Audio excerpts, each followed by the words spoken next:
everyone, welcome back to another YouTube video, and in this video I'll be showing you guys how to fix Wells Fargo mobile app not compatible with iOS version workaround hook. If the app won't run after an OS update, try these safe workarounds before downgrading. First of all, update the Wells Fargo app.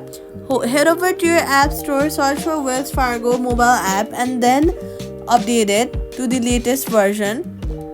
Updating your app ensures you have all the latest files and bug fixes, so make sure to update it.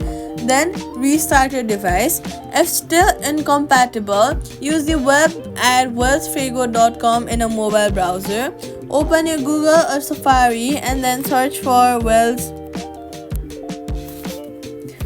and then try using the web at wellsfargo.com in a mobile browser.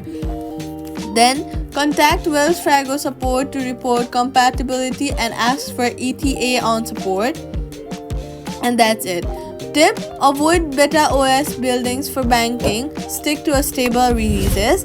And that's it. Subscribe for more quick fixes.